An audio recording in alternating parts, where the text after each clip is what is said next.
Saludos a todos los alumnos del curso de la evolución histórica de las nociones de guerra y paz desde Santo Tomás a Mari Carmen. Este tercer vídeo del curso se centra en la visión previa a los autores, al autor que hemos marcado como comienzo quizá del curso, que es Santo Tomás. Entonces vamos a centrarnos en la visión de los autores griegos, fundamentalmente, de tres autores griegos. Esos tres autores son Platón, Aristóteles y Tucídides.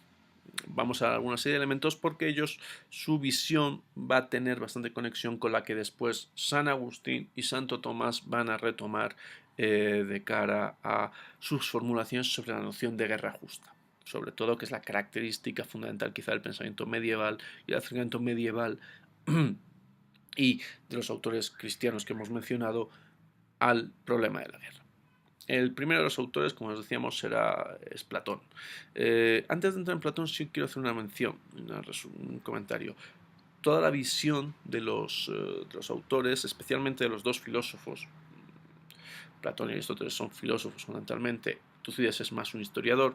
Los dos filósofos, Platón y Aristóteles, está muy marcada su visión por el fenómeno de las guerras contra el imperio persa, ¿no? Y eso se trasluce muy claramente. Sin embargo, Tucídides entra más en el conflicto interno entre las ciudades griegas.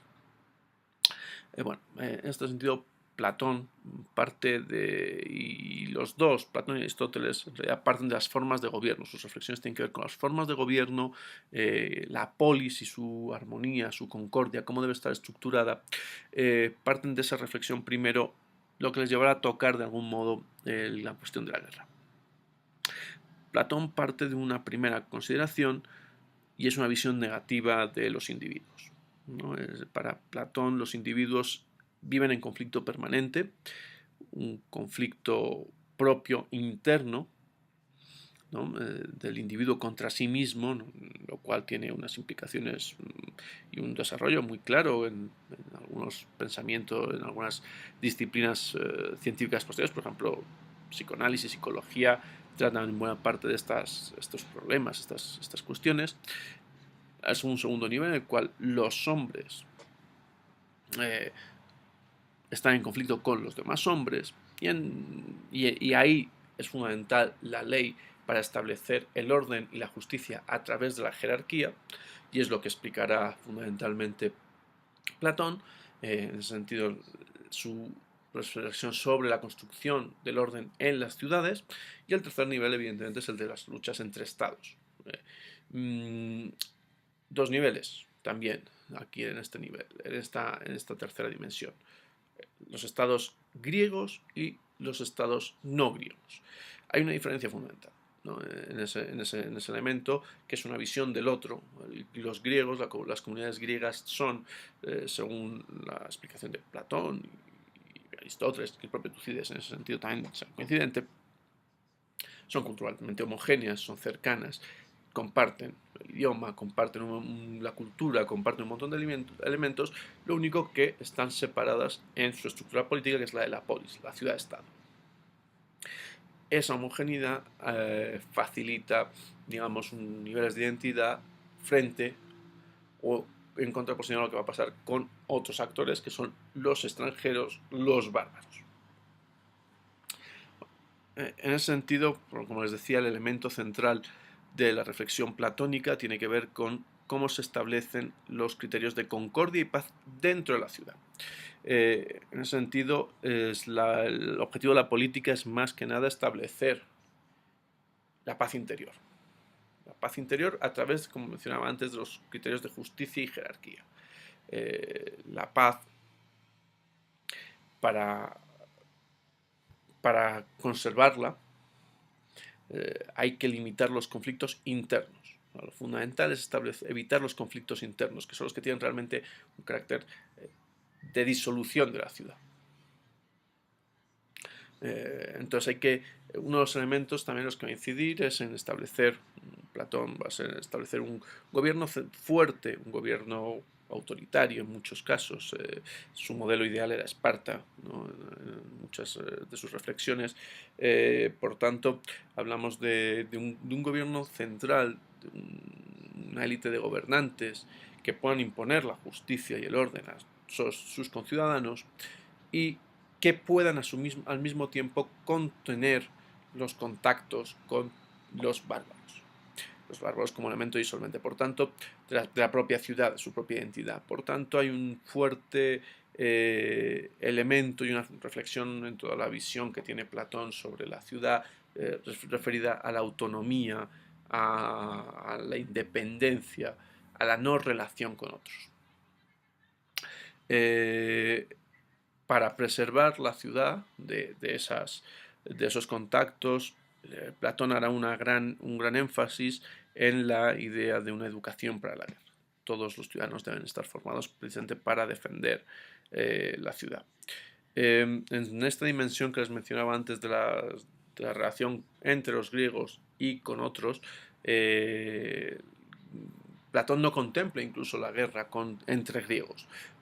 Cuando habla de guerras entre griegos habla de un fenómeno, de la estasis, de una especie de guerra civil, de crisis intestina, pero que incluso en su desempeño, en su forma de ser luchada, que debe ser mucho más ligera, menos grave, menos destructora que en el caso de una guerra contra los bárbaros. En el sentido de que es una guerra mucho más protectora de los propios ciudadanos porque son todos griegos al fin y al cabo, ¿no? Entonces ahí es un elemento muy fuerte el de la visión del otro, muy negativo, una carga fuertemente negativa, peyorativa, xenófoba respecto a los no griegos.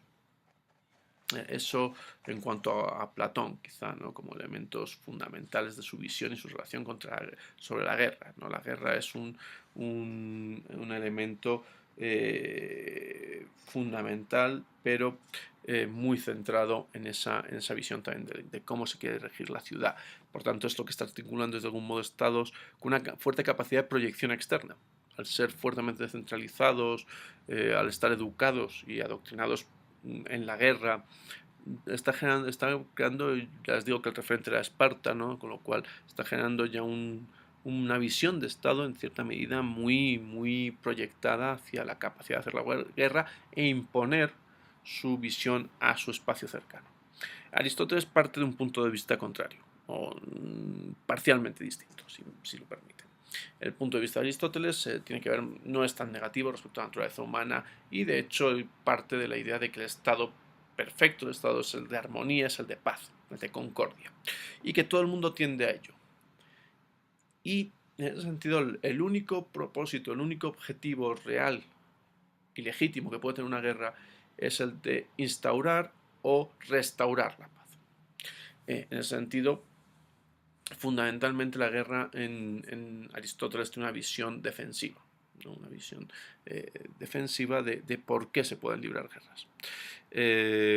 Sí coincide Aristóteles con Platón en que la ciudad debe ser muy homogénea para evitar conflictos internos, eso quiere decir homogénea, reducida y en cierta medida sin grandes diferencias entre estratos, sin grandes conflictos internos, para garantizar precisamente su paz interna.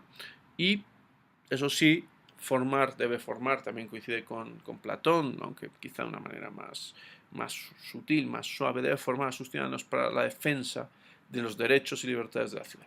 Es decir, de nuevo volvemos a la idea de que la guerra es una cuestión defensiva.